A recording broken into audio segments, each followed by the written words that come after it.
DD academy में आप सभी का स्वागत है। देखिए, नंबर सिस्टम संख्या पद्धति पर पिछले 3 साल में कुछ सवाल जो है ट्रेंड हुए हैं। ये सवाल पहले वैसे नहीं पूछे जाते थे, अब ये नए पूछे जाने लगे हैं। ये एसएससी, सीजीएल एंड सीएचएसएल में पूछे गए थे और साथ-साथ में अगर रेलवे की जो तैयारी कर रहे हैं उन बंधुओं से भी मेरे को कहना है कि इस तरह के नए जो सवाल हैं, ऐसा नहीं कि अगर रेलवे में देखे नहीं गए तो अगले सवाल एग्जाम में नहीं देखे जा सकते। तो ये केवल 6-7 सवाल है। इससे अगर हम खुद को परिचित कर लेते हैं, इसे हम कितने हल्के में, कितने सहज तरीके से कर सकते हैं, जिसे आप समझ लेते हैं, तो ये आपके लिए अवश्य ही एक फायदेमंद का चीज होगा। तो थोड़े से वक्त इस पे देके पूरी लगन के साथ आइए क्लास में हम चीजों को समझते हैं, क्योंकि ये सवाल सही में ट्रेंड कर रहे हैं। तो चलिए क्लास की तरफ चलते हैं। पहला सवाल जो है, यदि 8 अंकीय संख्या 342 ये x है, 18y6 72 से विभाज्य है, तो मतलब ये x में संख्या नहीं दिया हुआ है, ये y में संख्या नहीं दिया हुआ है।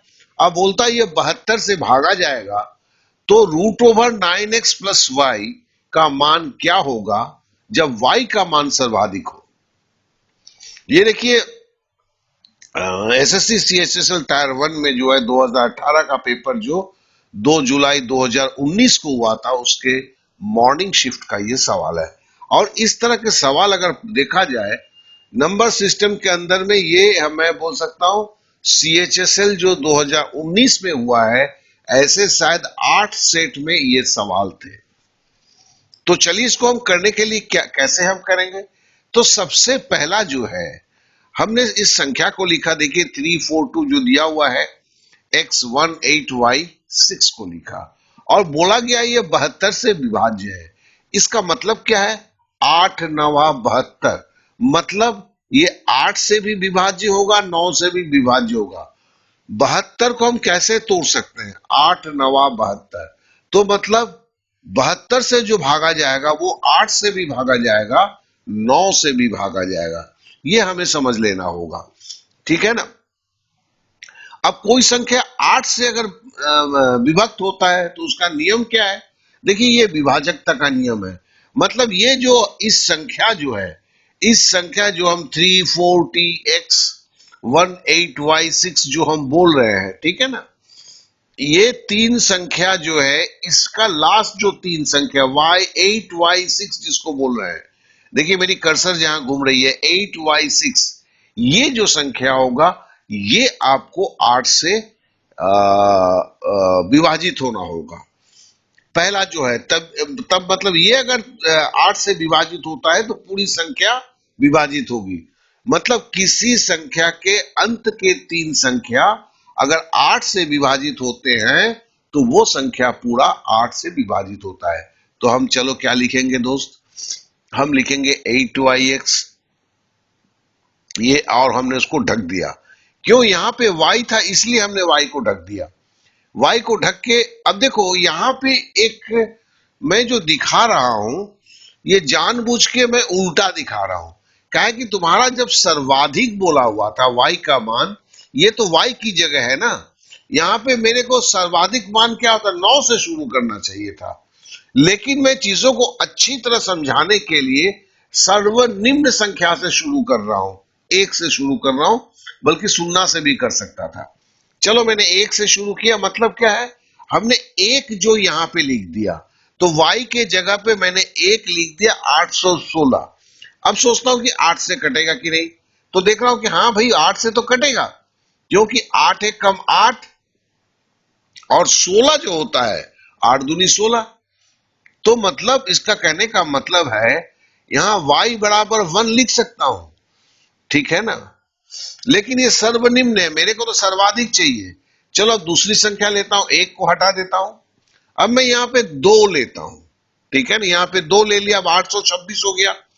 8 एकम 8, अब फिर 26 जो हुआ, 2 में नहीं जाएगा, 0 बैठा, 3 अठे 24, 3 अठे 24, तो मतलब 2 बच जाएगा, तो मतलब 2 से नहीं जाएगा, तो 2 हो नहीं सकता है। अब मैं 3 लेता हूं चलिए 3 डाल दिया। अब देखो 836 हो गया। अब देखो 8 एकम 8 तो जा रहा है, 36 जो 4 अठे 32 होता है, 4 बच जा रहा है, तो 3 भी नहीं होगा। अब मैं 4 डालता हूं। अब देखो 846 हो गए। अब 8 एकम 8, 5 अठे 40, मतलब 6 बैलेंस बच जाता है। इसका मतलब ये भी नहीं होगा। अब हम इसके जगह पे चलिए 5 डाल देते हैं। 5 डाल देते हैं तो 8 एकम 8 और 7 अठे 56, तो ये तो चला जाएगा। तो मतलब y का दूसरी वैल्यू जो है वो 5 हो सकता है। तो हमने देखो एक y बराबर 1 भी लिखा, 5 भी लिखा। अब आगे बढ़ते हैं।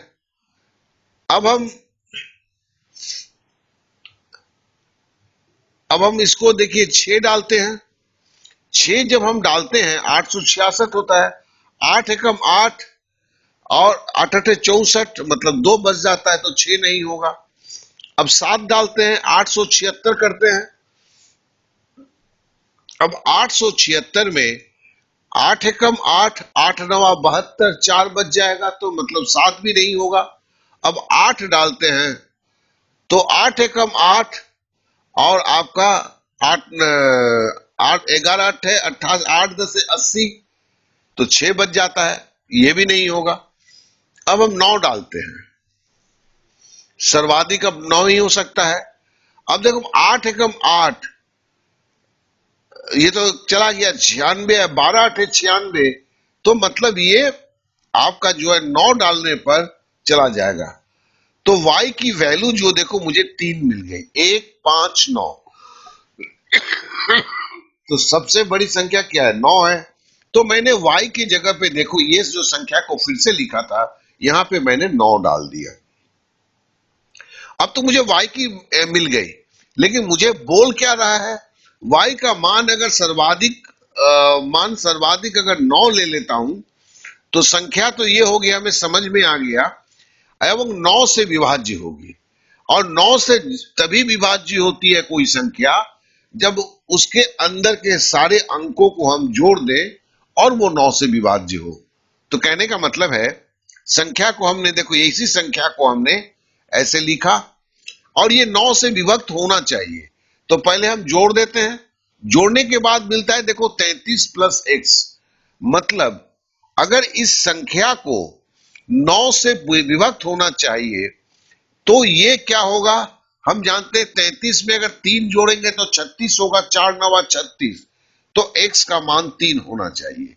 क्योंकि जब सारे संख्या को हम जोड़ते हैं 9 से, तभी वो विभाज्य होगा वो संख्या जब उसके अंकों का योगफल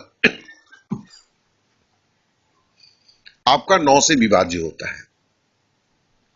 अब देखो संख्याओं को जोड़ने पर क्या 33 आया, और x को तो मैं जोड़ नहीं सकता, तो 33 प्लस x लिखा। अब मैं जानता हूं कि 33 का नजदीक संख्या कौन सी संख्या है जो 9 से विभाज्य होगा, तो 36 है, 4 9 36 होता है। तो कहने का मतलब x का मान तब मतलब हो गया क्या होगा? 3 होगा। और जब x का मान 3 हुआ, हमें बोलता क्या है? 9x प्लस y का मान निकालो। तो देखो 9 तो है, रूट ओवर लिख दिया, 9 दिया, x के जगह पे 3 लिखा, ठीक है ना, प्लस y का मान क्या है भैया? 9 है, तो 9 तिया 27 और 9 क्या हुआ? 36 हुआ। अब रूट ओवर वर्गमूल 36 बराबर 6 होगा, तो मतलब आंसर इसका 6 होगा। तो देखिए ये टाइप के सवाल को जरूर सीखोगे, क्योंकि ये पिछली मतलब इसी साल बोलना चाहिए, 2019 में ये अभी मैं कर रहा हूं। तो इस साल में जब ये जुलाई में ये आया, मैं जानता हूं कितने लड़कों को का 1 मार्क्स इसने छीन लिया होगा, और उसका रीजन बस एक ही है। और वो रीजन क्या है? वो रीजन है कि इस तरह के सवाल से लोग का जो है ना क्या कहते हैं, ये ना होना, परिचित ना होना। चलिए अब नेक्स्ट सवाल पे चलते हैं। देखो इस सवाल को अगर मैं बोलेंगे आप, मैं बोलूंगा कि ये सवाल आप बोलेंगे प्रतिशत से जुड़ा हुआ है। ऐसे देखा जाए तो ये प्रतिशत से ही जुड़ा हुआ है, तो भी मैंने इसको संख्या पद्धति के अंदर में रखा। ये भी आपके मॉर्निंग शिफ्ट का ही सवाल है, 2 जुलाई 2019 को आया था एसएससी CHSL में।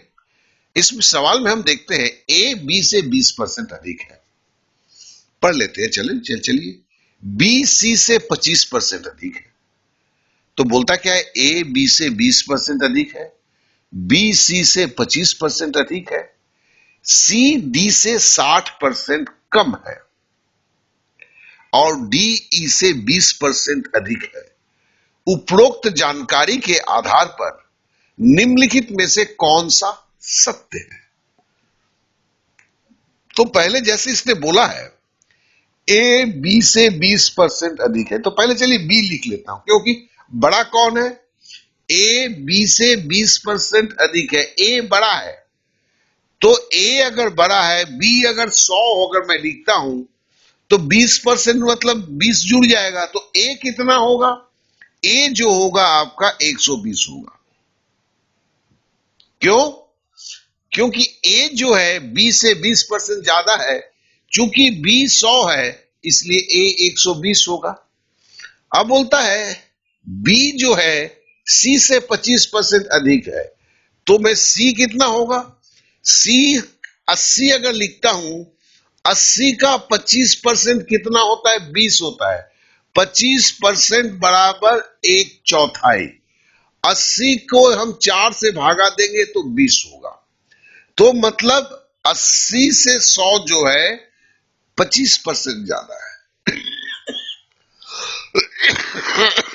जब आप सीएचएसएल जैसे सवालों को देने जा रहे हैं तो इन छोटी छोटी बातों को तो जानकारी आपको अवश्य होना चाहिए। अब आते हैं डी। बोलता है सी डी से 60% कम है। अब देखो मुझे तो सी 80 मिला है, डी ये भी समझ में आ रहा है सी डी से 60% कम है, तो डी ज्यादा होगा सी कम होगा। लेकिन ये दिमाग में मेरा अभी नहीं आ रहा है कि मैं डी कितना लिखूंगा। तो चलो इसको करने के लिए हम क्या करते हैं, हम ये सी के नीचे क्या लिखते हैं? देखो सी के नीचे मैंने 40 लिखा, डी के नीचे मैंने 100 लिखा, और देखो ये लाल से मैंने लिखा है। लाल से इसलिए लिखा है, ये मैं एक ट्रिक से जानने की कोशिश कर रहा हूं कि भैया डी को क्या लिखेंगे हम। तो हमने देखा अगर ये 40 है सी, डी 100 है, मतलब 40 से 100 कितना होता है? मनी मन काटते हैं, 4 से 4 काट दिया और यहां 0 से 0 काट दिया, तो इधर 4 रहा, इधर 10 रहा, फिर 2 से काटा, ये 2 दूनी 4, ये 5 दूनी 10, तो मतलब 2:5, 5/2 मतलब 2.5। तो कहने का मतलब है 40 का 2.5 गुना बड़ा 100 होता है। 40 दूनी 80 और 40 का आधा 20, 80 में 20 जोड़ेंगे तो 100। तो हम क्या बोल सकते हैं? 40 का 2.5 गुना 100 होता है।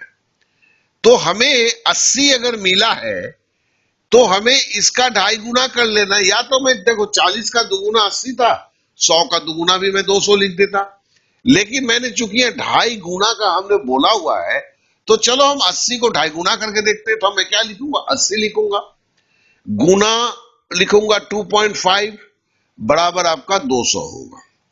ये देखो मैंने ऐसे किया है, लेकिन ऐसे भी हो सकता है 40 दूनी अगर 80 होता है तो 100 का दुगुना कितना होगा? 200 होगा। अब बोलता है और डी ई से 20% अधिक है। डी बड़ा है, ई छोटा है, क्योंकि बोला क्या है? डी ई से 20% अधिक है। अब देखो अगर अब मेरे को ई लिख दिया, अब मेरे को फिर समझ में नहीं आ रहा है, अगर ये 200 है तो 80% क्या होगा? मैं समझने के लिए इसको फिर से करता हूं। तो फिर क्या करूंगा? 20%, डी जो है ई से 20% अधिक है। तो कहने का मतलब है अगर मैं ई को 100 लेता हूं, डी कितना होगा? 120। क्यों? ई से 20% ज्यादा है। ई अगर 100 लेता हूं तो डी कितना होगा? डी ज्यादा है, ई छोटा है, लेकिन कितना बड़ा है? ई से 20%। ई मैंने 100 लिया तो डी कितना होना चाहिए? 120। देखो मैंने इसको बैंगनी कलर में लिखा है, तो मतलब क्या है, इसे मैं क्या बोल सकता हूं, 1.2 गुना। मतलब ये जो है 100 को अगर मैं 120 को अगर मैं 1.2 गुना, का मतलब कि ये बढ़ नहीं रहा है, घट रहा है, लेकिन गुणक के संपर्क में है। मतलब 120 को अगर मैं 1.2 से भाग दे दूं, समझिए 1.2 से भाग दे दूं, तो मुझे 120 से 100 मिल जाएगा। यहां उसी तरह 200 को मैं अगर 1.2 से भाग दे दूं, तो मेरे को क्या मिलेगा, 1.67, ये 166.67।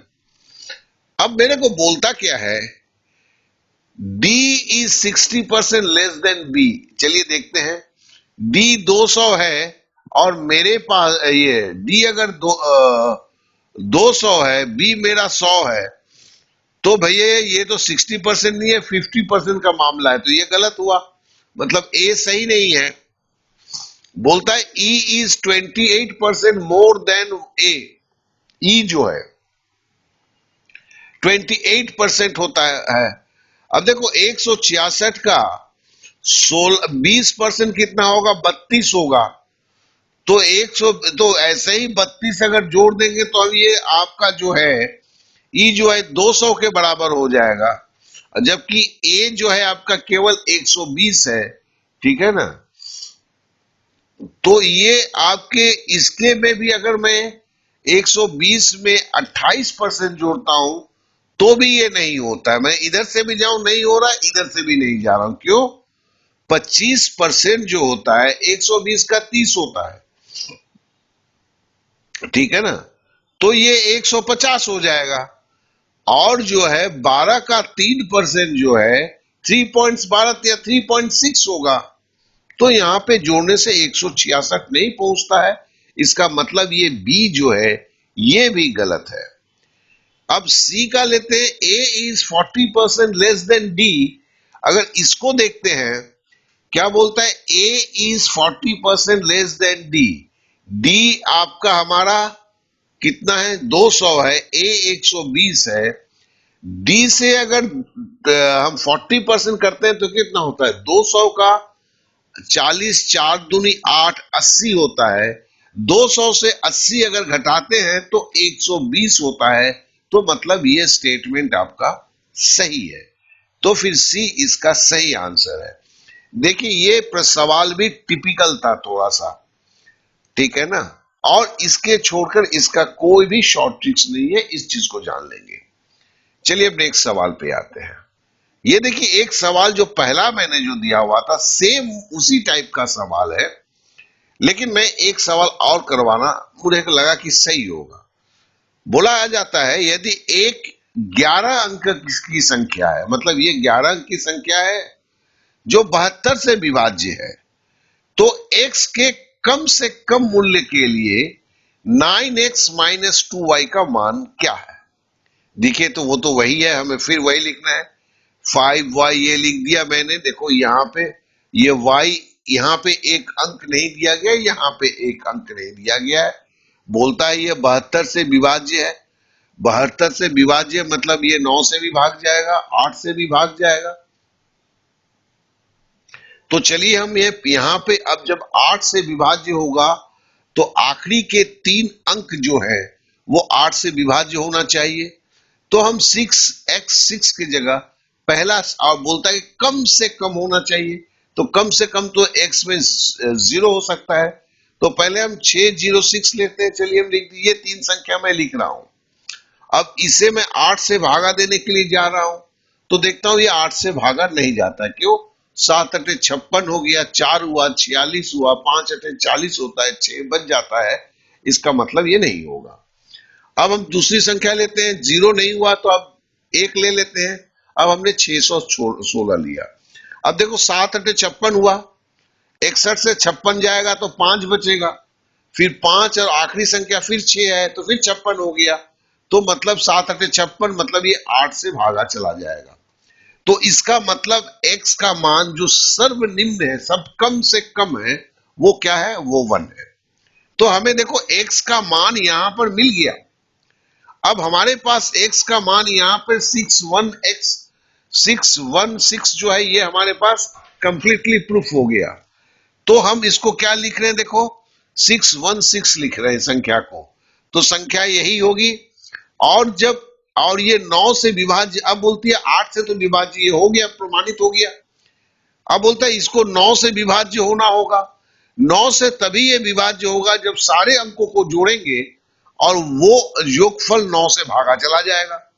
तो हमने देखो सारे संख्याओं को जोड़ा। अब देखो यहां पर y की जो मान है कितना होगा, तो जब हमने संख्याओं को जोड़ा तो देखो मुझे 51 मिला।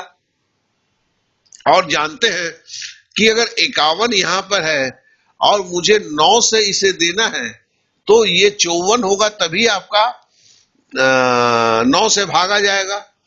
तो हमको समझ में आ गया y बराबर 3। तो हमें y बराबर 3 क्यों मैं इसको ये आया, 51 और 3 54 होगा, और 9 से विभाज्य तभी होगा जब ये 54 9 से जाता है, 6 9 54। तो इसके लिए y बराबर 3 हो गया, इस बात को समझ लेंगे। अब देखिए मेरे को x का भी मान मिल गया, y का भी मान मिल गया। अब हमें 9x माइनस 2y का मान निकालना है। x तो 1 है, तो 9x माइनस 2y को जो मैं लिखता हूं वो क्या लिखूंगा मैं, 9 गुना 1, x की वैल्यू 1 है, और 2 गुना 3, क्यों 2y है, y की वैल्यू 3 है। तो 9 में से 6 अगर जाएगा तो बराबर 3 आंसर होगा। तो यही इसका सही आंसर है। तो ये इस तरह के सवाल जो मैंने बार बार बोलता हूं काफी आए हुए थे, तो इसे आप अवश्य कॉपी करके फाइनल कर लेंगे। अब नेक्स्ट सवाल पे आते हैं। 3 numbers are in the ratio of 1/2 is to 2/3 is to 3/4. The difference between the greatest and the smallest number is 27. 3 संख्या है, 1/2 है, 2/3 है, 3/4 है, ये आपस में अनुपात में है। सबसे बड़ी और सबसे छोटी संख्या के बीच का अंतर 27 है, तो सबसे छोटी संख्या क्या होगी। देखिए एसएससी सीएचएसएल टायर 1 में ये आया हुआ था, इवनिंग शिफ्ट में था। तो पहले हम इन संख्याओं के अनुपात को लिखते हैं। तो चलो हमने 1/2x लिखा, फिर हमने 2/3x लिखा, मतलब ये 2x 3x है, हमने इसको जानबूझ के 2/3x लिख रहा हूं, मैंने मेरे को टाइपिंग में सुविधा है इसके लिए। नहीं तो मैं इसको क्या लिखूंगा, 2x बटे 3x, 1x बटे 2x, और तीसरा संख्या है 3/4x। ठीक है, अब हमने इसको क्या किया, 1 सब को। अब देखो यहां पे एक चीज है, ये सब क्या है, भिन्न में है। अब भिन्न को मेरे को ये सोचना है, ये भिन्न में नहीं चलेगा, या कैसे हमसे में काम करेंगे। तो भिन्न को हमें पूर्ण संख्या में तोड़ना है। तो हम देखते हैं कि तीनों को कौन से ऐसे संख्या से मैं गुणा कर दूं, तीनों अनुपातों को, ठीक है ना, कि मेरे को नीचे कोई कुछ भी नहीं बचे। क्या नहीं बचे, नीचे कोई संख्या नहीं बचे। तो सीधी सी बात है, देखो 3 और 4 अगर है, मैं 12 से गुणा करूंगा तो ये संख्या भी कट जाएगा, ये संख्या भी 12 से कट जाएगा, ये संख्या भी 12 से कट जाएगा। तो हमने 3 चौके 12 ले लिया। ये देखो 12 से अब 1/2 को 12 से मैं गुणा कर रहा हूं, फिर देखो मैंने 2/3 को भी 12 से गुणा कर रहा हूं, फिर मैं 3/4 को भी 12 से गुणा कर रहा हूं। एक छोटा सा ट्रिक्स हमने लगा दिया। अब जैसे देखो 1/2 गुना 12x को किया मैंने, 2 से 12 कट गया, 6 हो गया, तो ये बराबर क्या, पहला संख्या मेरे को 6x मिल गया। दूसरा संख्या देखो 3 से 12 को काटते हैं तो 3 चौके 12, 4 होता है, 4 को 2 से गुणा करते हैं तो 4 दूनी 8, तो दूसरी संख्या मुझे 8x मिल गई। तीसरी संख्या जो देखो 12 है, 4 से 12 को काटते हैं तो 3 चौके 12, और 3 को 3 से गुणा करते हैं तो 9x मुझे मिल गया। अब मुझे 1/2, 2/3, 3/4 की जगह पे हमें 3 संख्या मिला, 6x, 8x, 9x। अब इसमें सबसे बड़ी संख्या क्या है, 9x है, सबसे छोटी संख्या क्या है, 6x है, और इसका तो मतलब अंतर, मतलब अगर 9x से मैं 6x घटाता हूं तो मुझे क्या मिलता है, 3x मिलता है। अब देखो लेकिन बोलता क्या है, इन सबसे बड़ी और सबसे छोटी संख्या का अंतर 27 है। तो मेरे को समझ में आ गया, 9x से 6x घटाता हूं तो 3x, और सवाल में बोलता है कि 27 है, तो मेरे को समझ में आया 3x बराबर 27 है, ठीक है ना। तो x बराबर क्या होगा, 3 9 27, तो x बराबर 9 होगा। अब मेरे पास ये संख्या मिल गई। अब मेरे बोलता है सबसे छोटी संख्या क्या है। देखो भैया, मैंने बड़ी संख्या तो 9x लिया था, यहाँ पे सबसे छोटी संख्या तो 6x होगा। तो मैं सबसे छोटी संख्या क्या होगा फिर, 6x है। अब देखो 6 के जगह पे तो 6 लिखा, x के जगह पे 9 वैल्यू रख दिया, तो 6 9 54 हो गया। तो यही आंसर हो गया। अब हम आगे के नेक्स्ट सवाल पे चलते हैं। बोलता है two numbers are in the ratio of 7:5। दो संख्याएं 7:5 के अनुपात में है। उनमें से प्रत्येक को 40 से कम करने पर, मतलब प्रत्येक में से 40 घटाने पर अनुपात 27:17 हो जाता है। संख्याओं के बीच अंतर क्या है। देखिए यहां पर जो है एक छोटे से समीकरण में जाना पड़ेगा हमें। तो हम इसको कैसे लिखते हैं, देखो 7x बटे 5x जो बोला हुआ है मुझे, दो संख्या 7:5 का अनुपात है, हमने 7x बटे 5x लिख दिया। अब इसमें से हम 40 घटा देते हैं। जैसे ही हम 40 घटा देते हैं तो बराबर क्या होता है, 27:17 हो जाता है। अब देखो मेरे पास एक इक्वेशन खड़ा हो गया, एक समीकरण खड़ा हो गया। तो अब मैं 17 को 7 से गुना करूंगा और -40 से गुना करूंगा, यहां 27 से भी वही करूंगा मैं। तो फिर इधर क्या हुआ, एक 17 और 17 जो कि 68 होता है, 119x माइनस 680 हुआ। इधर आपका 27 पचे 135x होता है, 27 40 1080 होता है। तो हमने जब ऐसे ऐसे गुना कर दिया, क्रॉस मल्टीप्लीकेशन किया, तो हमारे पास ये मिल गया। अब देखो 119x और 135x के अंदर में 16x का डिफरेंस है। मतलब 135x से 119x घटाओगे तो आपको 16x मिलेगा। तो इसके लिए मैंने 16x लिख दिया। और 680 को अगर 1080 से घटाएंगे तो मुझे क्या मिलेगा, 400 मिलेगा। सीधी सी बात है। तो 16x में बराबर 400 है। अब देखो 25 16 को अगर 25 से गुना करते हैं तो 400 होता है दोस्त। ये सब चीजों को थोड़ा थोड़ा आप लोगों को कहीं लिख के फिर बार बार देख के याद रखना होगा। तो x बराबर क्या हो गया, यहाँ पे 25 हो गया। x बराबर 25 हो गया। अब बोलता है संख्याओं के बीच का अंतर क्या है। मेरा तो संख्या भैया 7x और 5x था। तो 7x से अगर मैं 5x को घटाऊंगा तो मेरे पास संख्या क्या होगा, 2x होगा। तो देखो मैंने 7x से 5x घटाया तो 2x हुआ। x का मान क्या है, 25 है। तो मैंने 2 गुना x के जगह पे 25 जो मान मेरा निकला है उसे रख दिया। तो बराबर क्या हो गया, अंतर क्या हो गया, 50 हो गया। यही डी इसका आंसर हुआ। तो आशा करता हूं कि ये भी आपको कोई तकलीफ तो नहीं होगी। बड़ा सिंपल सा समीकरण है जो हर कोई समझ सकता है। अब आगे आते हैं। आपने वक्त दिया इसके लिए काफी धन्यवाद। अगर आपने मुझे सब्सक्राइब नहीं किया है या घंटी नहीं बजाया है तो कृपया करें, जिससे आपका मेरा संपर्क बना रहेगा। अगर आप CHSL की तैयारी कर रहे हैं और आगे भी तैयारी कर रहे हैं, करेंगे, तो मेरे साथ आपका संपर्क बना हुआ रहेगा। कमेंट बॉक्स में कमेंट्स करके मुझे बताएं कि आपको ये वीडियो कैसे लगा और किस तरह की इसमें आप और भी क्या कहते हैं बेटर हो सके, उसके लिए आपका सजेशन क्या रहेगा। आपने समय दिया इसके लिए आप सभी को मेरा बहुत बहुत धन्यवाद।